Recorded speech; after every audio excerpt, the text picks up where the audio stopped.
Before the age of Foodstagram and clean eating, there was an era when the perfect dinner looked like this. And honestly, it was kind of iconic. Like, if your dinner didn't come from a tube, a jar, or a box, were you even living in the 80s? Were you participating in the decade correctly? Did you even have a working microwave? These were the real questions. Welcome to the American kitchen in the 1980s, where convenience wasn't just a preference, it was an aesthetic, where presentation wasn't subtle, it was loud, proud, and probably involved at least one garnish that served absolutely no purpose other than looking festive. Mom, look at this! Franken-stuffed supper loaf. Is this for real? There's even a little doodle of a smiling hot Good dog Lord. here. The cookbook of culinary crimes. I thought I buried that evidence. Don't read that. It's all processed food propaganda. Come on, we have to make it for research, for culinary anthropology. All right, but we're filming this. The world needs to see this time capsule of questionable choices. So what is this thing exactly?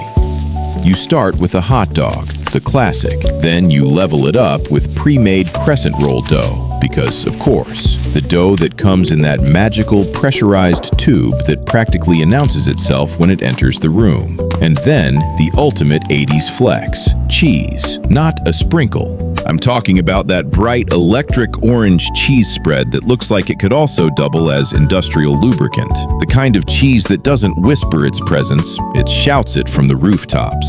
And yes, against all odds, it's delicious. The process itself was a ritual. That pop, that sudden pressurized hiss when the tube gives way, pure, unadulterated dopamine for a child of the 80s. That sound alone added 5 years to your lifespan as a kid. Each hot dog gets a single, decisive slit down the middle, like it's getting prepped for a tiny, savory spa treatment. Then the swaddling. You roll it snug, you pinch the seams shut. The finishing touch, the egg wash, because the 80s adored the illusion of professional. To really get why this worked, you gotta remember the vibe. The 80s were, at their core, about more. More technology in the home, more channels on the TV, more speed in everything.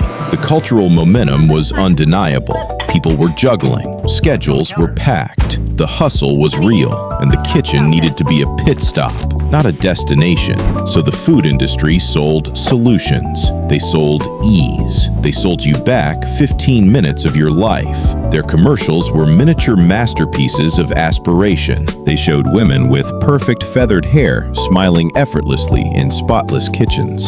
And as kids, we 100% believed it.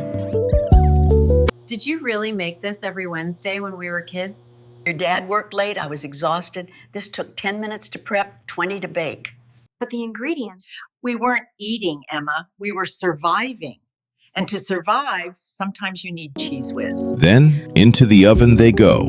And the waiting period was an unspoken, crucial part of the experience. You'd peek through the glass like you were watching the premiere of a very important, very buttery movie, and the aroma would start to weave through the house. That specific sweet and savory, slightly artificial fragrance of melting cheese product and baking dough is a Proustian Madeleine for a generation. Then, the moment of truth. The timer dings. You open the door. Bam! A wave of heat. The aroma intensifies. And there they are. The pastry has puffed and golden, and the cheese is bubbling out from the ends. And here's the critical 80s philosophy. That cheese leak? That's proof. Proof that something miraculous and delicious happened. Proof that you didn't just make food. You made excess. You made joy.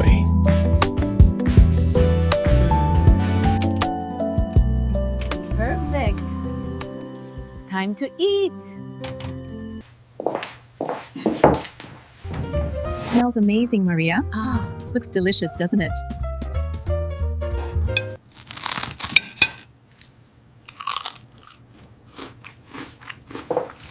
Salty, cheesy, carby, it's a trifecta. This food was fuel for an era, fuel for Nintendo marathons, for messy homework sessions, for sleepovers, for those completely ordinary, nothing special Wednesday nights that somehow felt perfect because you were all together and the food was fun.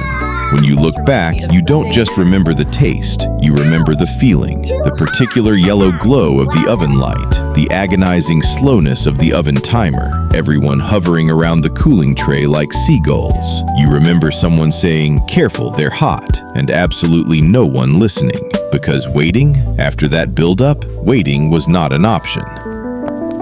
After the meal, that specific post-feast calm, the day with all its chaos finally feels settled. Now, today we're different. We read labels, we side-eye ingredients we can't pronounce, and a lot of that is great. It's progress. But back then, if it was neon orange, shelf-stable, and came in a jar, the response was, perfect, put it on everything.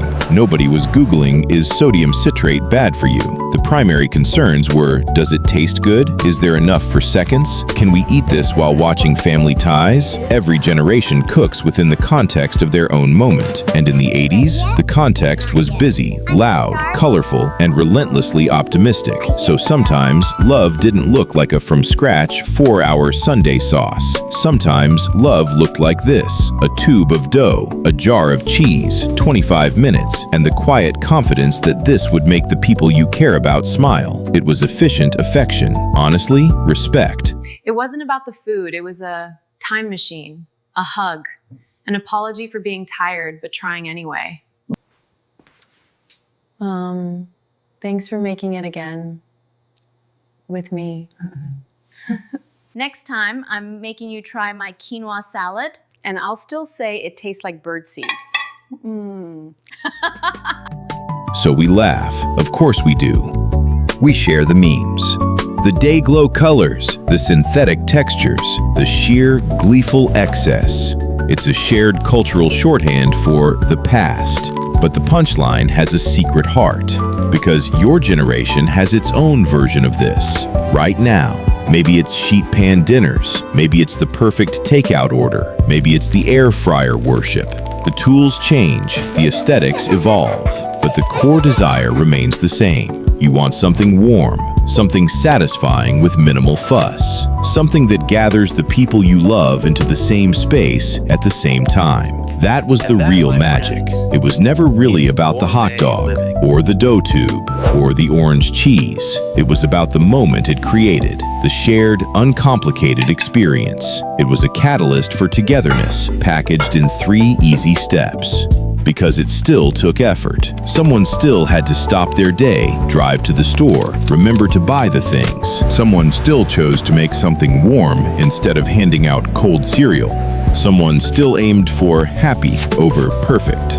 So here's to the bold, brave, sometimes questionable experiments of the past. To the parents who worked with what they had to make magic happen on a Tuesday. Their specific recipes might be firmly, charmingly dated to 1985. But that deeper recipe, the one for adaptability, for finding joy in simplicity, for using a meal to build a moment, that one never expires. That ingredient list is always in stock. Seriously, maybe don't look at the ingredient list. Some magic is better left unexamined. Bon appetit, 1985.